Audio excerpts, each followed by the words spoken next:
Ready? Start.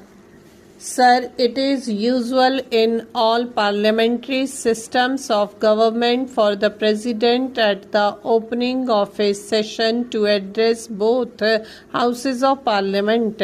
It has been criticized as being merely a narration of facts which have happened during the past year. But that is the usual thing, as honorable members know, which happens in most of the parliaments which work under parliamentary systems of government.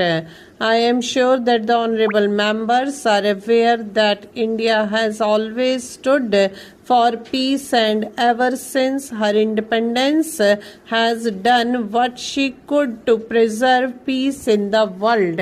Both in Korea and in Indochina, our efforts led to a ceasefire, and for the first time with the settlement of the Indochina problem, there was no shooting war anywhere in the world. But now again there are war clouds, especially in the Far East.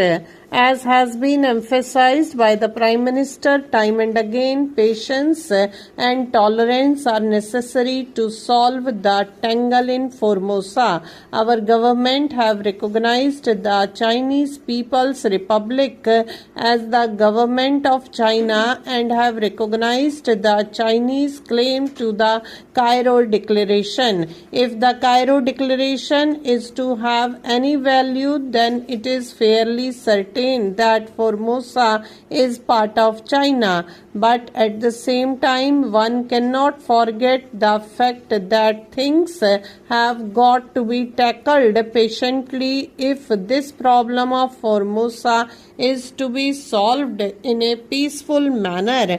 That will take time, and it is towards that end I am sure that our Prime Minister is working so that there will be no clash in the Far East with regard to the question of Formosa. This has been prominently mentioned in the address of the President. We hope that patience will be exercised by both the sides to solve this question, and there will be no incident which might lead to serious consequences.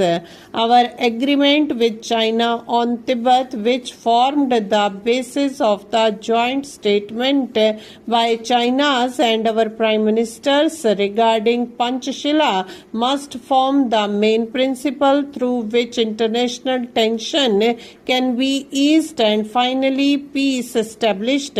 I am glad, sir, that recently the King of Laos has accepted the idea of the 5 principles put forward in this declaration. It is usual in the present time of atomic age to talk about the dangers of the use of atom for warlike purposes. The question is whether the new instrument in the hands of men is going to be used for the benefit of humanity or for the destruction of humanity and human civilization as we know it today. Both the United States and the Union of Soviet Socialist Republics possess atomic weapons, and the United Kingdom government has now planned to manufacture hydrogen bombs for their security. As the Prime Minister has pointed out time and again, our country is not interested in the production of atomic weapons,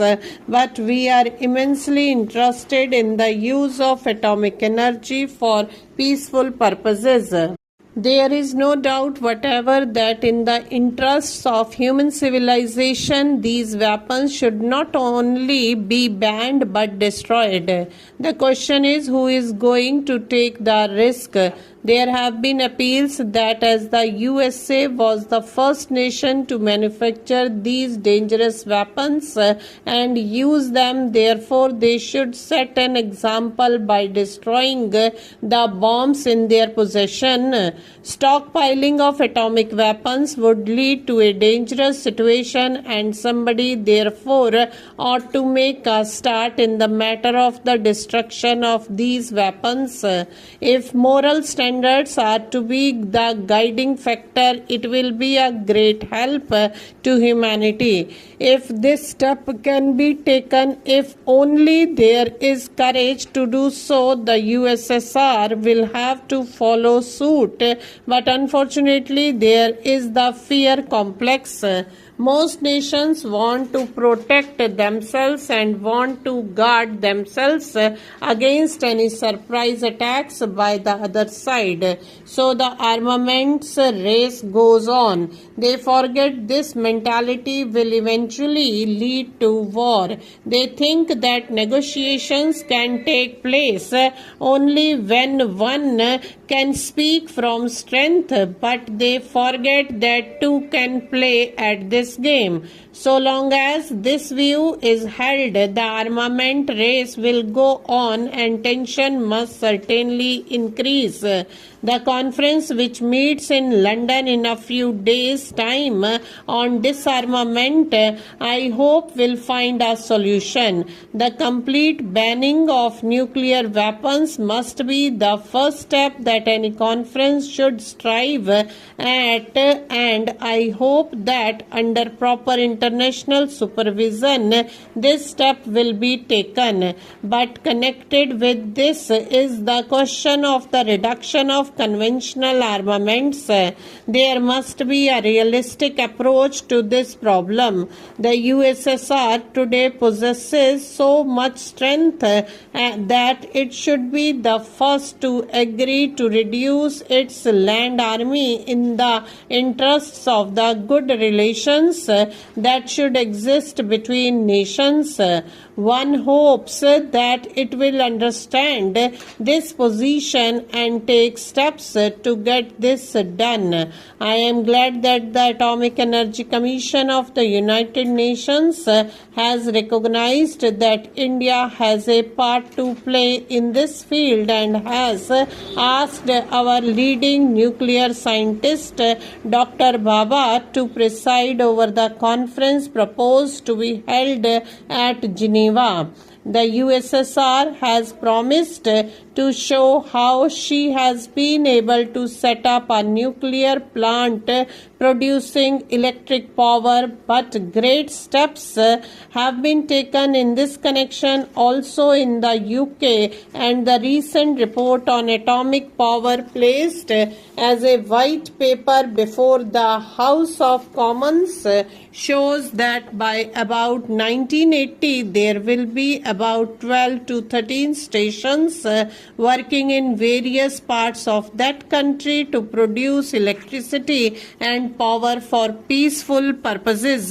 This is a great step and our country will benefit by the steps that are being taken because our intention is to use atomic power for peaceful purposes. Stop.